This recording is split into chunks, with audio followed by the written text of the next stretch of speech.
Buenos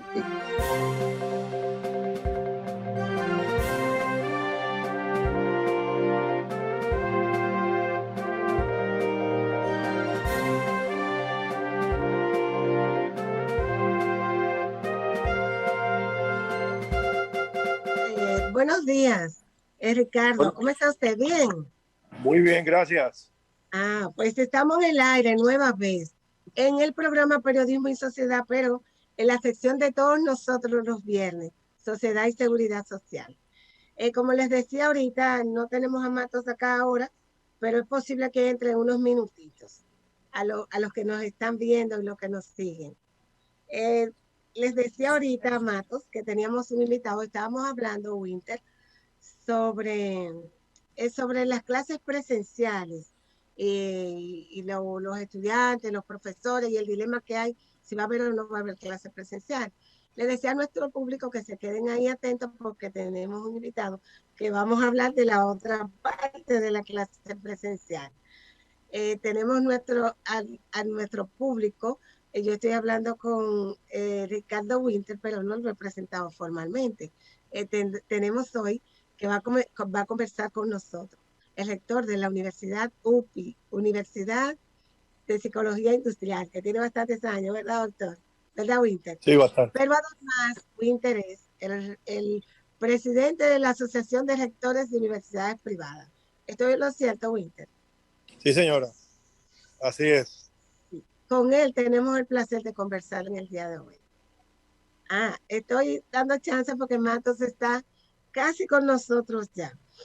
Winter, cuando hablamos de universidades privadas, que usted es el rector de la asociación, usted es el presidente de la Asociación de Rectores de Universidades Privadas. ¿A qué nos referimos? Perdón, repíteme la pregunta. ¿A qué? Sí, cuando hablamos que usted es el rector, de universidades privadas. El presidente de la Asociación de Universidades Privadas. Claro, las universidades privadas son las universidades de dueños. Son las universidades como UTESA, OIM, la UCE, Psicología Industrial Dominicana, Odontológica, UFE, Uniremos, UNEFA y otras más. Son unas 20 universidades privadas que hay. La composición de las universidades se divide de la siguiente manera. 11 universidades son universidades estatales o de gobierno, son universidades del Estado. O sea, son universidades del Estado, el ITLA, el Community College de San Luis, la UAS, son universidades del Estado, la Universidad UTECO de San Francisco de Macorís, Loyola, Fuerzas Armadas, Policía Nacional, Magistratura, Judicatura, todas este grupo son universidades del Estado, Cancillería. Después tenemos un grupo de universidades católicas o cristianas, entre ellos la Católica de Santo Domingo, la Pontificia de Santiago, tenemos UCATEBA, Universidad Católica del Este y otras universidades más católicas también. Entonces son 8 o 9 universidades católicas y el resto somos universidades privadas. Esa es la composición del ámbito universitario, del ámbito de las universidades en la República Dominicana. Pero doctor, perdón, buenos días. Andrés Matos. Se supone que las universidades privadas que usted señala pertenecen a fundaciones y las fundaciones son... Sí, correcto. Porque hay universidades que estamos en una o dos asociaciones. Repito, hay universidades que estamos en una o dos asociaciones. Podemos pertenecer a la ADUR o podemos pertenecer a la ADOU. La ADUR, Asociación Dominicana de Rectores, y Asociación Dominicana de Universidades, ADOU. Pero además tenemos el grupo de universidades privadas, que es el grupo de universidades que yo le mencioné, de dueños. Esa es la composición de las universidades. Correcto. ¿Y en qué beneficia? ¿Cuál es la diferencia en el manejo administrativo de esas universidades, doctor? Quizás no sea ese el tema. Mira, las universidades fundamental. Las universidades del Estado que yo mencioné, todas son pagadas por el Estado dominicano y tienen su presupuesto en función de los distintos ministerios. Por ejemplo, la Judicatura, que se encarga de formar los jueces, viene directamente de la Suprema Corte de Justicia.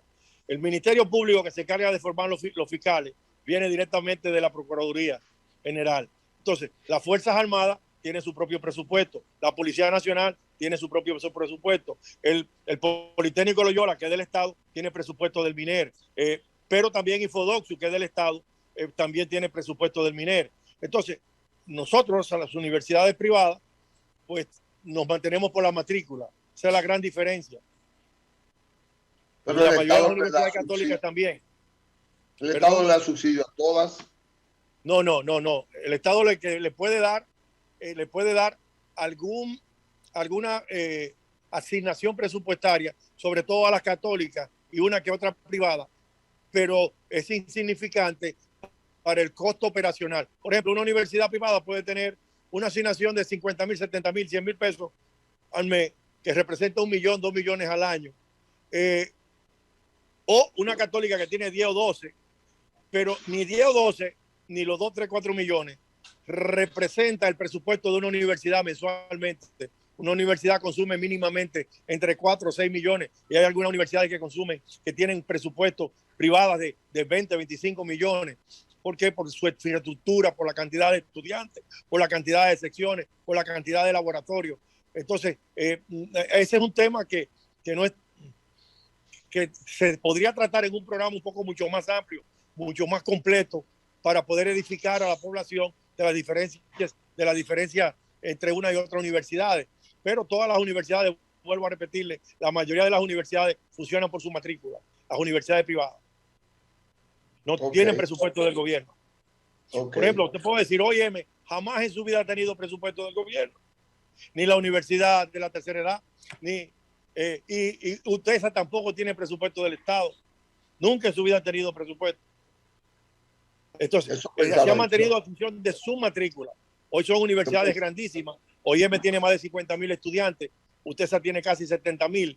Entonces, son dos grandes universidades monstruos que no necesitan presupuesto.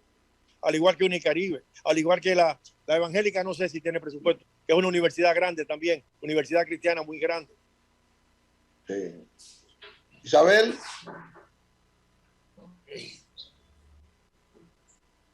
Isabel se nos perdió. ¿Perdón? No, a Isabel, que no la veo. Doctor, entonces lo que entra Isabel, ¿cuál es la realidad coviana hoy en las universidades privadas? Bueno, ya nosotros ayer tomamos la decisión en asamblea de rectores con el ministro y los viceministros de que todas las universidades ya estamos abriendo, primero con presencialidad, todas las universidades. Salió ayer un gran espacio pagado, digo, primera página en algunos periódicos, que se aprobó la semipresencialidad. No, se aprobaron todos los métodos y todas las formas. Se aprobó presencialidad en todas las áreas de ingeniería, se aprobó presencialidad en todas las áreas de salud, incluyendo odontología y enfermería, y no decir medicina. Todas estas carreras y todas estas facultades van con presencialidad. La semipresencialidad va a derecho, podría ser economía, una parte de economía, porque una gran parte de economía, al igual que de contabilidad, tiene que ir semipresencial, o sea, con presencialidad y con virtualidad. Y hay otras, y se aprobó también el método híbrido. El método híbrido es presencialidad, 10, 15, 20 estudiantes en un aula, y el mismo día y a la misma hora conectados, 10, 15, 20, 30 estudiantes en sus hogares o en otros locales o en otros países o en otras provincias. O sea, se aprobaron todos los métodos habidos y por haber. Las universidades, producto de la pandemia, lograron tecnificarse, lograron virtualizarse, lograron tener todas las tecnologías necesarias para poder cumplir con cualquier metodología de enseñanza que se requiera, empezando por la presencialidad, que es obligatoria en ingeniería, que es obligatoria en todas las áreas de la salud, y la semipresencialidad, porque ya lamentablemente o por suerte la semipresencialidad será obligatoria en derecho, será obligatoria en mercadeo, será obligatoria en psicología, etcétera, etcétera. En aquellas áreas donde hay más materias teóricas y menos materias prácticas, pero en aquellas áreas donde sea 100% práctica, como odontología, enfermería, medicina, ingeniería, tienen que ir presenciales los estudiantes. Quiero aclarar ese punto, porque ayer todo el mundo creyó que nosotros estamos apoyando otra corriente y creemos que no, que la presencialidad fue lo que más se planteó ayer en la Asamblea de Rectores. Pero van a iniciar su año escolar. No, inmediatamente, ya nosotros empezamos en esta semana y Unicaribe ya Unicaribe es permanente y todas las universidades ya están abriendo en esta semana, en este mes. Hay algunas universidades que decidieron abrir dentro de la próxima semana. Hay otras que decidieron abrir porque tienen sus programas ya planificados a principios de enero. Pero todas las universidades nos vamos por los 4 métodos. Ok. Estamos por aquí, estuvimos fuera unos minutitos. Yo estoy preocupada y gran parte de la población Winter está preocupado por la calidad de esa enseñanza virtual. ¿Ustedes han tenido oportunidad de medir en lo que fue la pandemia la calidad de esa enseñanza virtual? Mira, el gran problema de la deserción estudiantil, el gran problema de la deserción estudiantil universitaria es la falta de conectividad a nivel nacional. Solamente un 20%, 30% del país tiene conectividad. O sea, no tenemos conectividad en Internet. Entonces, ¿qué ocurre? Una gran cantidad de estudiantes no puede conectarse si viven en el interior del país y estudian Derecho, por ejemplo. No van a venir a la carrera de Derecho, que es semipresencial, el primer día de clase presencial y después todo lo demás por online. Entonces, esos estudiantes prefieren no inscribirse, están perdiendo cuatrimestres, pierden cuatrimestres y ya han perdido una gran cantidad de estudiantes. Quizás más de un 30% de estudiantes universitarios aún no se ha inscrito en las universidades porque en sus casas, en sus poblaciones no tienen conectividad, porque no hay conectividad. Ese es el mayor problema que tenemos las universidades en este momento. Perdóname, Isabel, que le quiero esta pregunta porque lo que le está diciendo es muy grave. Claro. Él está diciendo que el 80% de la población, o sea, del territorio nacional, no tiene conectividad a la internet. Hay un dato. Hubo una encuesta que dice que el 80%, pero Indotel dice que es un 33%, que solamente tiene conectividad y que hay un 70% sin conectividad. Yo pienso que tiene la razón es Indotel, que es quien tiene el control de la información, pero el 70% de la población dominicana no tiene conectividad en el país llamado República Dominicana. Como quiera es demasiado. Como quiera es demasiado. Yo creo que sí, por eso tenemos los problemas que estamos teniendo de baja de un 25, 30 y en algunas universidades hasta un 40% de estudiantes que no han podido inscribirse porque no tienen conectividad. Esa es la crisis, no hay otra, pero se está tratando por todos los medios de motivar y por eso la presencialidad, la urgencia de la presencialidad. ¿Seguías con algo más, Marcos, sobre eso? No, está bien, está bien. Datos escalofriantes, pero está bien. Sí, ellos hay como una encuesta, un estudio que hicieron hace poco que... Sí, salió antier, salió también antier la publicación. Sí, a lo que Winter está diciendo, sí. Pero también por esa parte de los estudiantes, pero la parte de los profesores, ¿están calificados los profesores para esas clases virtuales? Winter. Mira, los profesores recibieron entrenamiento. Lo que teníamos que hacer en 2 años se hizo en 3 semanas con carácter de urgencia, gracias a la bendición del COVID o del plan COVID, porque para mí es un plan COVID. No es una pandemia, es un pandemia. Entonces, ese pandemia que impactó al mundo y paralizó al mundo, pues por un lado fue una maldición por la cantidad de personas fallecidas, pero por otro lado fue una bendición para las universidades, porque lo que tenían que hacer en 1 o 2 años, tuvieron que hacerlo en 3 semanas. Formación completa de todo el profesorado en técnicas de virtualidad. Todos los profesores de la República Dominicana, sin excepción, están entrenados. ¿Que hay mucha resistencia? Sí, hay mucha resistencia. Hay resistencia de algunos profesores que todavía prefieren la presencialidad, que no tienen ese dominio total o absoluto de lo que es una clase virtual. Pero yo les digo que si bien es cierto que el profesorado un porcentaje mínimo puede tener resistencia. Donde yo pienso que hay problemas es en el manejo de la virtualidad por parte de un gran porcentaje de los estudiantes.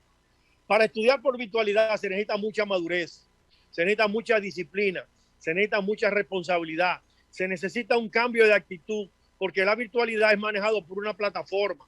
Las clases son dictadas online o son dictadas por el profesor a través de foros, videoconferencias, prácticas, y todo eso tiene temporalidad. La flexibilidad de los profesores en presencial no la tienen lamentablemente las plataformas, porque las plataformas son rígidas y el estudiante todavía no ha aprendido a entender que las plataformas son las que les mandan. Entonces te necesitan mucha disciplina, mucho más disciplina que si fuese presenciales. Entonces ahí es donde estamos trabajando arduamente, porque todas las universidades y una gran parte de nuestro profesorado ha entendido ese problema, la inmadurez de nuestros estudiantes. Eso es el grave problema nuestro. En este momento estamos trabajando arduamente con motivación, con charlas. Yo, por ejemplo, tengo ahora mismo en nuestra universidad, el próximo lunes, una conferencia para más de los 200 estudiantes nuevos que hay inscritos en nuestra universidad. Entonces, los motivo, les explico, les requete motivo para que comprendan que tienen que cambiar sus actitudes. Digo, una conferencia virtual usted va a hacer. Sí, correcto, virtual, porque tenemos en todo el país y hay estudiantes en todo el este y estudiantes en Santo Domingo, y yo la voy a hacer virtual, porque como son tantos estudiantes, no voy a ir aula por aula, sino que le doy la conferencia virtual de bienvenida, de felicitaciones, de motivación. Le hablo un poco de la ley de cualificación, que la ley de cualificación le voy a decir que tienen que estudiar por libro de texto, que tienen que aprenderse su materia, porque el S4 no lo va a dar el presidente de la República. Ya la presidencia de la República no va a dar el S4. El S4 a partir del año 2023 lo va a dar el Ministerio de Educación. Y para dar el S4, el Ministerio de Educación tiene que poner un examen que demuestre que el estudiante domina su área y que tiene la competencia para ejercer esa carrera. O sea, el permiso, la licencia para trabajar no la va a dar el Poder Ejecutivo en un decreto a 1.500, 800 ingenieros o médicos o psicólogos o abogados o contadores que pidan de las distintas universidades su decreto de S4. No. Ya ahora va a ser el Ministerio de Educación Superior quien va a dar el S4. La mayoría de los estudiantes no lo saben. La mayoría de los profesores no lo saben. Muchos rectores no lo sabían hasta ayer. Entonces, quiero explicarle esto porque con esa ley de cualificación, quien va a dar el decreto o quien va a dar la autorización de ejercer la carrera vía una reválida, un examen. Después que usted estudió 4 años, usted va a examinarse al Ministerio de Educación para que usted demuestre de educación superior y tecnología, que usted demuestre que usted reúne las competencias necesarias. Entonces esto le va a dar un vuelco a todo lo que es manejo de la calidad con obligación. Todas las universidades y todos los estudiantes tendrán que estudiar y aprenderse todas sus materias muy bien aprendidas, porque si no, serán reprobados en los exámenes del ministerio. Profesor, ¿dónde está regulado eso? ¿Qué regula eso? ¿Una ley? Bueno, viene ahora la ley de cualificación que va a ser sometida posiblemente el 27 de febrero por el presidente de la República. Acuérdense que esa ley la sometió el presidente Danilo en el 19. Gracias a Dios, porque era una ley que estaba constituida con muchos recovecos dictatoriales y no se aplicó, no se aprobó en la Cámara de Diputados. Logramos sacarla y se ha hecho una revisión completa a esa ley, mucho más flexible, mucho más lógica, mucho más adaptada a la realidad nuestra. Pero el S4 no lo va a dar el Poder Ejecutivo, sino lo va a dar el Ministerio de Educación Superior, Ciencia y Tecnología a través de una reválida. Ay, doctor. Esa ley que tiene ahora se va a aprobar en el 22 porque va a estar consensuada de un todo y ya se va a implementar en el 23 y quizás en el 23 o en el 24 las reválidas empiecen a aplicarse en el MESI. O sea, el examen para darle el S4 al estudiante, al profesional recién graduado, para que pueda ejercer su carrera. ¿Y qué va a pasar con...? Ay, no me diga eso, hay que pereza ley, doctor, porque eso es una revolución. Pero eso es terrible. Sí, va a ser una revolución en pro de la calidad. Repito, va a ser una revolución en pro de la calidad. Va a estar todo cualificado y cuantificado. Primaria, toda la formación de primaria, cualificada por competencia. Educación primaria, educación básica. El nivel 1, el 2 y el 3 pertenece a educación. El nivel 4 pertenece a Infotec. El nivel 5, 6, 7 y 8 pertenece al Ministerio de Educación Superior. Carreras técnicas, grado, posgrado, maestrías y doctorados. Los 4 niveles, 5, 6, 7 y 8, pertenecen al Ministerio de Educación Superior. El 1, 2 y el 3 pertenecen a educación y el 4 pertenece a Infotec. Todo el sistema educativo nacional será controlado en función de las competencias y de las calidades que nuestros estudiantes y nuestras universidades tienen que enseñar por competencia, que es el nuevo modelo desde a partir del 2015 que tienen las universidades implementado a través del Ministerio de Educación Superior, Ciencia y Tecnología. Trabajar por competencia. A ver, se nos fue el tiempo. Se nos fue el tiempo, y se me quedó algo tan importante para Winter que queríamos preguntarle. Vamos a ver si podemos en un minutito. Winter, sobre los estudiantes extranjeros, sobre todo el tema de los haitianos y las inscripciones en las universidades privadas. ¿Cómo están manejando eso? Mira, los estudiantes extranjeros, incluyendo los haitianos, lo único que tienen que hacer es renovar sus visas. Los que están, lo único que tienen que ir a hacer es renovar sus visas. Ahora, los nuevos que vienen, va a ser un poco mucho más exigente Cancillería e Inmigración para otorgarle su visa, porque van a entrar en un proceso depurativo dada la crisis de ingobernabilidad de Haití. Entonces, no hay por qué preocuparse. Los estudiantes haitianos que están en nuestras universidades siguen todo completo, porque lo único que van a hacer es renovación de su visa en Cancillería y se la van a dar en automático. ¿Quiénes van a tener problemas? Que va a esperar quizás un mes y medio para que le puedan dar su visa de estudiante a todos estudiantes extranjeros, a los estudiantes extranjeros. ¿A quiénes le van a poner un poco más de atención? Lamentablemente a los estudiantes haitianos. Pero dada la situación de Haití, creo que es lo correcto. Correcto. Que el gobierno sea doctor, un honor volverle a ver. Para mí será un honor estar de nuevo con ustedes. Un placer, espero que Winter. Gracias, Sí. bendiciones, gracias Isabel. Gracias, y gracias por el gran esfuerzo que sé que hizo. Siempre, muy amable. Chao. Bueno, gracias. señores, don Andrea, Winter nos ha dado una cátedra. Ya no creo. Tuvimos... Y que muchas gracias, doctor, muchas gracias. Gracias. Siempre. Andrea, nuestro público será hasta el viernes de mi parte, ¿y tú? El lunes, con el doctor Polanco, el lunes. Bueno, pues hasta el lunes entonces. Sí, Dios quiere.